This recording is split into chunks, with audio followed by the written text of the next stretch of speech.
Hello, good morning बेटा। देखिए, इससे पहले की जो वीडियो थी उसमें हमने क्या डिस्कस किया था? Elastic collision.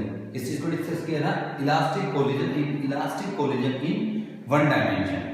Elastic collision one dimension का हमने रिजल्ट फाइंड आउट कर लिया था और आज हम उसको डिस्कस करने वाले हैं रिजल्ट्स को कि अगर मासेस इक्वल हैं, बॉडी रेस्ट में है तो सब क्या होगा। ठीक है, अभी देखिए मैं उस रिजल्ट्स को लिख रहा हूं। सो जो हमारे पास दो बॉडी थी, बात करते हैं, एक बॉडी की वेलोसिटी v1 थी a की और b की थी जो लेट्स सपोज ये बॉडी थी a।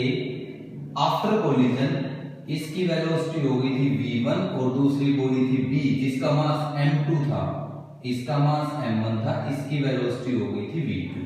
सो द v1 का रिजल्ट जो हमारे पास आया था that is m1 minus m2 upon में m1 प्लस m2 और इनटू में आया था u1 प्लस में 2m2 m1 प्लस m2 और ये हमारे पास आ गया था u2। और इसके बाद मैंने क्या बोला था, ये तो थी इस v1 की, v2 निकालने के जस्ट रिप्लेस करते थे m1 को m2 से, m2 को m1 से, u1 को u2 से, v2 को v1 से। v1 है तो v2 is equal to m2 minus m1, ये तो प्लस में आगे पीछे जैसे मर्जी लिखो, m1 प्लस m2 और ये u1 है तो u2 प्लस में 2m1 m1 प्लस m2 और कितना आ जाएगा u1। यह आ गया हमारे पास स्पेशल केसेस।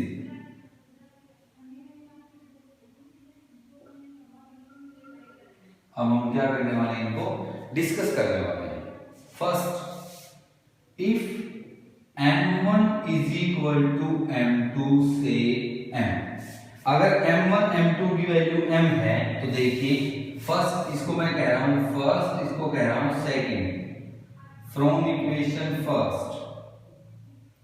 इक्वेशन फर्स्ट से हम क्या बताएंगे, v1 की वैल्यू कितनी आ जाएगी, v1 इज इक्वल टू आ जाएगा भाई m minus m, 0 m minus m 2m और ये u1 प्लस में 2m m प्लस m और u2,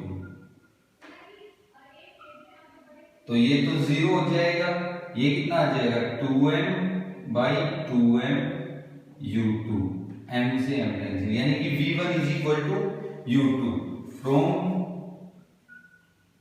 इक्वेशन सेकंड।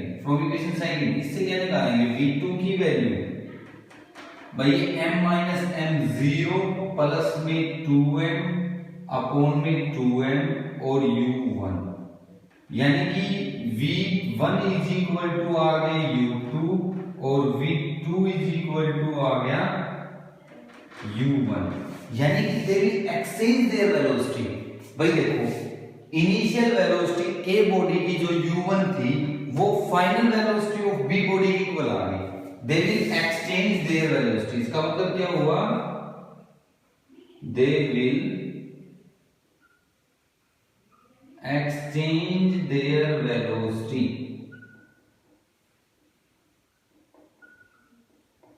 वो क्या कर देंगे, अपनी वेलोसिटी को एक्सचेंज कर देंगे। एक ही केस है। दूसरा केस क्या है, सेम केस सेकंड में हम क्या डिस्कस करते हैं,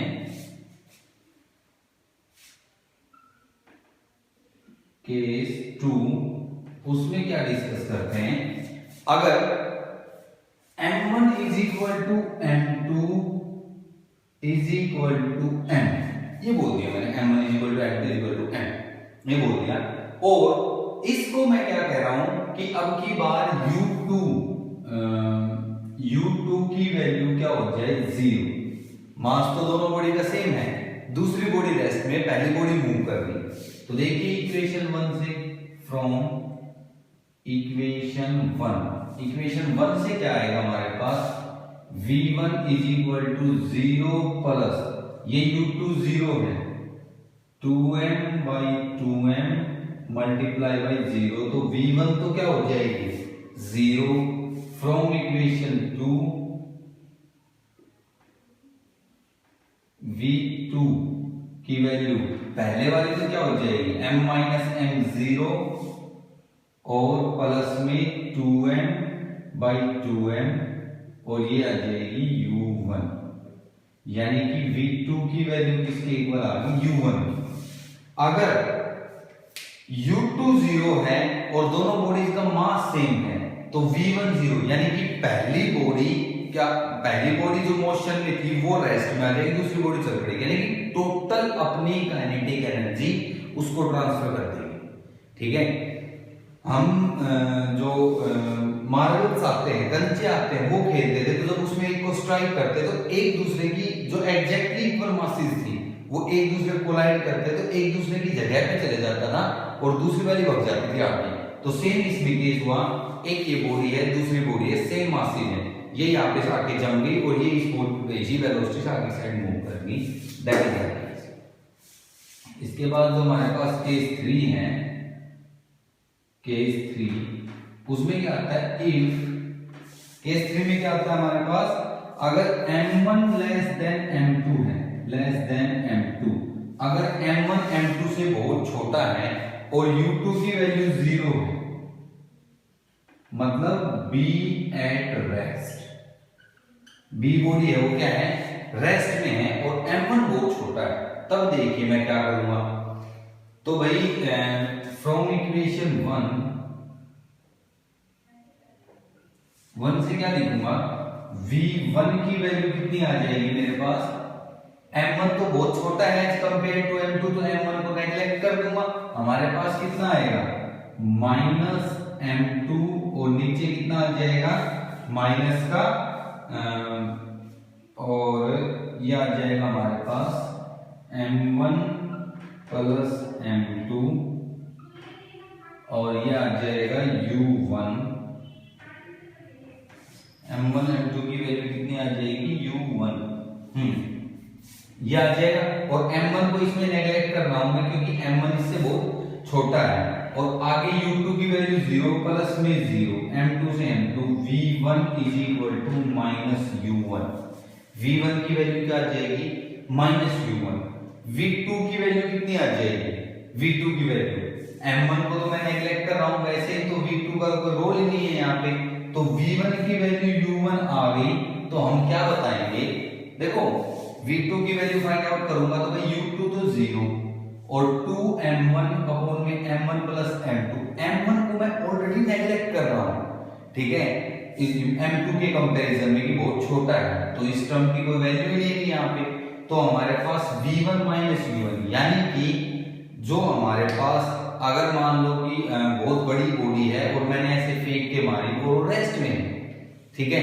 तो वो क्या करेगी उससे स्ट्राइक होके जितनी वेलोसिटी से गई थी उतनी ही वेलोसिटी से वापस आ जाएगी, ये केस ये कहना चाह रहा है, ठीक है, जितनी स्पीड से वो बॉडी गई थी उतनी ही स्पीड से वो बॉडी वापस आ जाएगी, ये केस ये कहना चाह रहा है, ठीक है। और देखिए इसमें और क्या आता है हमारे पास, मैं इसको रब कर रहा हूं नीचे वाले को,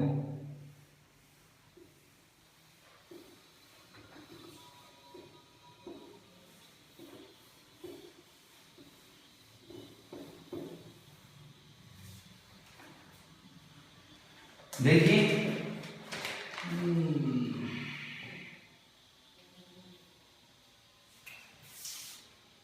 if m1 is greater than m2, m1 की वैल्यू m2 से ज्यादा है और u2 is equal to 0, m1 की वैल्यू ज्यादा है और u2 की वैल्यू 0 है, तो फ्रॉम इक्वेशन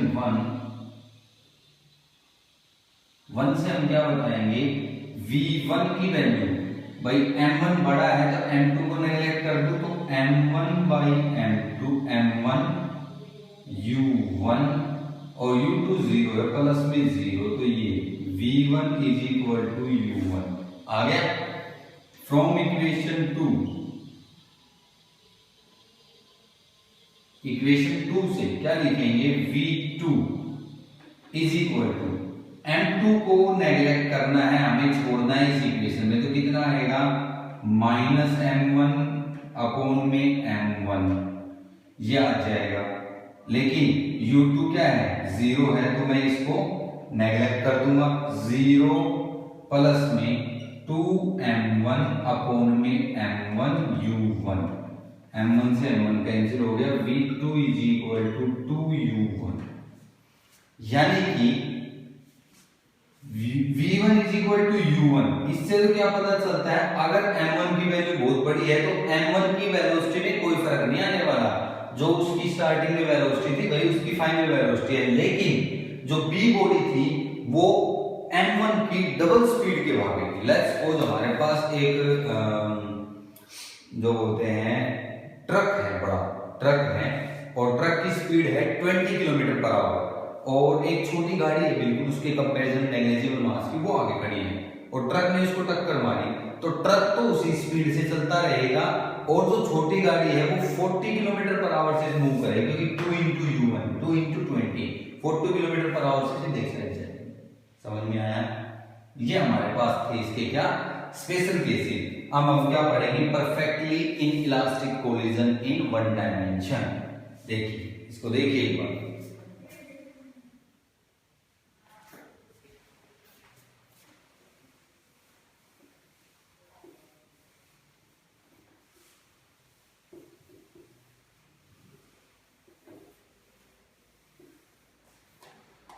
इसके बाद आता है हमारे पास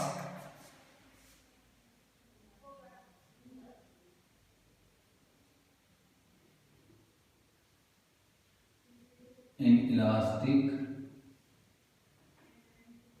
collision in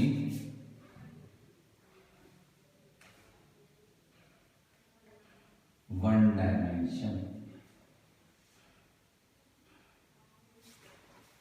perfectly inelastic collision in one dimension. One dimension के अंदर देखिए जो इनइलास्टिक कोलिजन है, क्या करेंगे हम लोग भाई, परफेक्टली इनइलास्टिक कोलिजन में क्या बताया था मैंने, सिर्फ एक ही कंडीशन कि भाई कोलिजन के बाद दोनों बॉडीज क्या हैं, एक साथ स्ट्रिक्ट मूव करने लगे, दोनों बॉडी क्या करेंगी, एक साथ मूव करने लगे, ठीक है, चिपक के। लेट्स सपोज एक बॉडी हमारे पास क्या है, ये m1, दूसरी बॉडी क्या है m2, ठीक है, इसकी u2 मैं कह देता हूं 0, इसकी u1 ऐसे होगा। इसने इसको टक्कर मारी, टक्कर मारने के बाद ये चिपक गया। लेट्स गो m1 m2, और दोनों v वेलोसिटी से मूव करने लगे, ठीक है। तो परफेक्टली इन इलास्टिक कोलिजन, तो अब अप्लाइंग लॉ ऑफ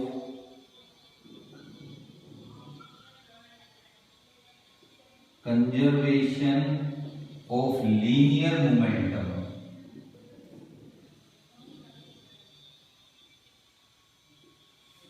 पहले का मास m1, दूसरे का, पहले का मास कितना है m1, दूसरे का u1, प्लस में m2 इंटू में 0 before the collision total linear momentum is equal to after the collision, तो after the collision m1 plus m2 और इंटू में v, तो यहां से v की वैल्यू आ गई कितनी, m1 u1 अपॉन में m1 प्लस m2, ये वैल्यू आ गई हमारे पास v की।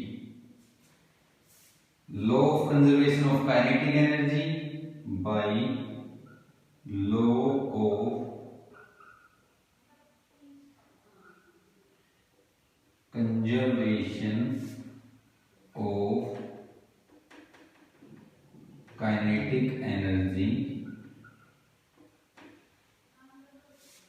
Law of conservation of kinetic energy कितना आएगा हमारे पास, देखिए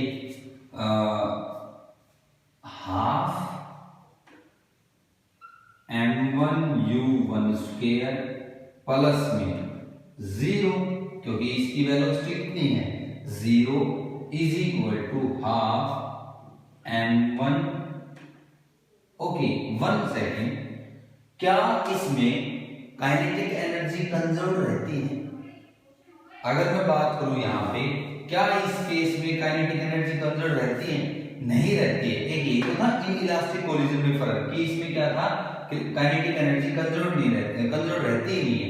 तो मैं क्या निकालूंगा? कंजर्वेशन नहीं, लॉस निकालूंगा कि भाई कितना लॉस हुआ है, loss of kinetic energy, loss of kinetic energy, loss निकालूंगा। तो इनिशियल काइनेटिक एनर्जी में से फाइनल काइनेटिक एनर्जी घटा दूंगा मैं। तो इनिशियल कितनी है? Kinetic energy initial minus kinetic energy final, कितना आएगा? Half m1u1 square minus half m1 plus m2, ये तो दोनों बॉडीज का मास और v का स्क्वायर, ये फाइनल वेलोसिटी। वैल्यू पुट कर दो यहां से v की, कितना आएगा? Half m1u1 square minus half, कितना आएगा हमारे पास? m1 प्लस m2 और v का स्क्वायर यानी कि m1 square u1 square m1 plus m2 का स्क्वायर, ये आ जाएगा। m1 m2 का स्क्वायर ये कैंसिल आउट हो गया, हमारे पास हाफ से हाफ से कॉमन आ जाएगा। ठीक है, तो हम क्या करेंगे इसमें से m1 u स्क्वायर निकाल लेता हूं मैं कॉमन, तो कितना आ जाएगा हमारे पास? मैं यहाँ पे प्लॉट कर देता हूं, कितना आ जाएगा? हाफ m1 u1 स्क्वायर, ये निकाल लेता हूं। ये कितना बचेगा? 1 माइनस में यहां पे कितना बचेगा? एक m1 और m1 प्लस m2, ये टर्म आप लीजिए। अब ये टर्म, ये वाली जो टर्म है ये आपको दिख रही है, जो ये वाली टर्म, ये क्या है? Is greater than 1, sorry less than 1, less than 1 होगी। क्यों? क्योंकि ऊपर छोटी टर्म है, नीचे बड़ी टर्म है। तो ये जो सारी टर्म आपको दिख रही है, ये जो सारी term will be positive, positive always positive. तो loss of kinetic energy, kinetic energy initial minus kinetic energy final, क्या आ गया हमारे पास? Positive. That means there is a loss of kinetic energy. इसका मतलब काइनेटिक एनर्जी का लॉस हुआ है, वो चाहे इन टर्म ऑफ हीट हो जाए, चाहे किसी भी टर्म में हो जाए। ये हमारे पास perfectly inelastic collision in one dimension था। इसके बाद देखिए हम पढ़ लेते हैं टू डायमेंशन की बात करते हैं, elastic collision in two dimension. देखिए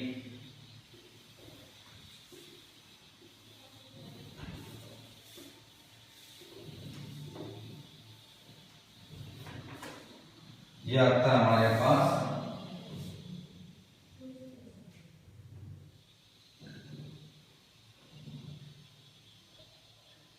इन टू डायमेंशन।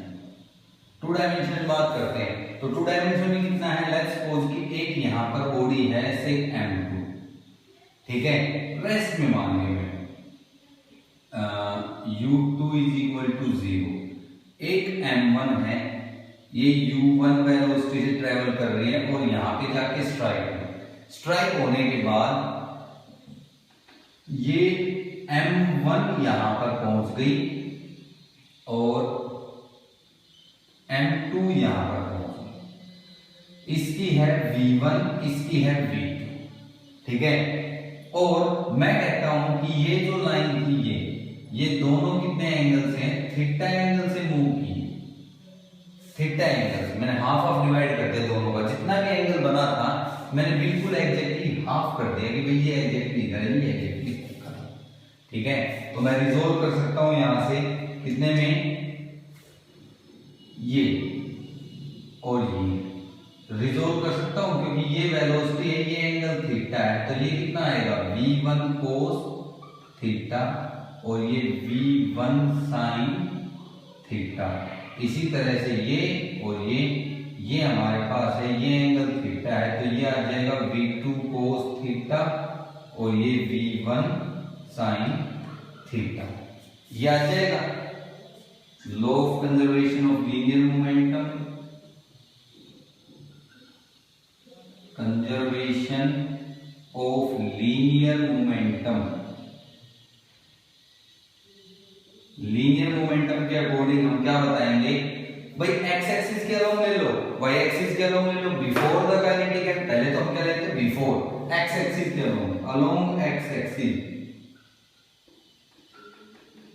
एक्स एक्सिस के अलोंग पहले जो लीनियर मोमेंटम था वो किसका था, सिर्फ m1u1 इज इक्वल टू, अब कितना है, एक ये और एक ये, कितना आएगा m1v1 cos theta plus m2v2 cos theta, equation 1 along y axis, along y axis कितना आएगा, y एक्सिस के अलोंग हम निकालेंगे तो y एक्सिस के अलोंग तो कोई मोशन ही नहीं हो रहा था, कोई मोशन नहीं हो रहा था, तो उसमें क्या है, वेलोसिटी क्या आ जाएगी, जीरो, इनिशियल जो मोमेंटम आएगा वो जीरो आएगा, क्यों, क्योंकि y एक्सिस के अलोंग बॉडी की कोई भी वेलोसिटी नहीं थी, ना तो m1 वेलोसिटी थी, ना m2 की वेलोसिटी थी, किसी की भी वेलोसिटी नहीं थी। उसके बाद कितना है, y एक्सिस के अलोंग हमारे पास फाइनल में है, कौन सा है, ये v2 आएगा बेटा, v2 sin थीटा और v1 sin theta, and both are in opposite direction, तो हम क्या यूज करेंगे, एक को नेगेटिव ले लेंगे, तो कितना आएगा v1 sin theta minus v2 sin theta, इसकी वैल्यू जीरो होनी चाहिए, क्यों, क्योंकि y एक्सिस के अलोंग भी मोमेंटम कंजर्व होना चाहिए, ये हमारे पास सेकंड इक्वेशन आ गई। काइनेटिक एनर्जी निकाल दो, kinetic energy along x axis, क्योंकि मैं क्या पढ़ रहा हूं, elastic collision, kinetic energy conserve रहेगी, एक्सिस के अलोंग कितना आएगा, half m1u1 square is equal to, भाई एक्स एक्सिस के along velocity v cos theta v2 cos theta, तो कितनी आएगी, half m1 v1 cos theta cos square theta v1 square plus में half m2 v2 square cos square theta, ये आ जाएगी। y axis के अलोंग निकाल दो, y एक्सिस के along kinetic energy zero initially, क्योंकि ये दोनों में से कोई भी मूव नहीं कर रही, is equal to y axis के अलोंग ये, इसकी काइनेटिक एनर्जी में से ये घटा दो, half m1 v1 square cos square theta minus half m2 v2 square cos square theta, ये इक्वेशंस आ गई। अब इनमें से हमें कोई रिजल्ट नहीं निकालना है, हम किसी भी चीज की वैल्यू निकाल सकते हैं, जब भी आपसे न्यूमेरिकल में बात करेगा तो हम इस तरह से अप्लाई करेंगे, और इनमें से जिस भी चीज की वैल्यू पूछता है हम उस चीज की वैल्यू फाइंड आउट कर देंगे यहाँ पर, ठीक है। तो इस तरह से हम क्या करेंगे, इस सभी चीजों की वैल्यू इसमें पुट अप करेंगे और न्यूमेरिकल्स को सोल्व करेंगे। अब क्या हो गया, हमारा जो कोलिजन है इसमें कवर हो गया है, एक कोफिशिएंट ऑफ रेस्टिट्यूशन है वो, प्लस में इसके न्यूमेरिकल्स एनसीईआरटी के, वो मैं आपको नेक्स्ट वीडियो में कराऊंगा। तो अभी के लिए आप लोग इतना ही करेंगे, इसके बाद जो न्यूमेरिकल्स प्रॉब्लम है और कोफिशिएंट ऑफ रेस्टिट्यूशंस हैं उसके ऊपर जो क्वेश्चंस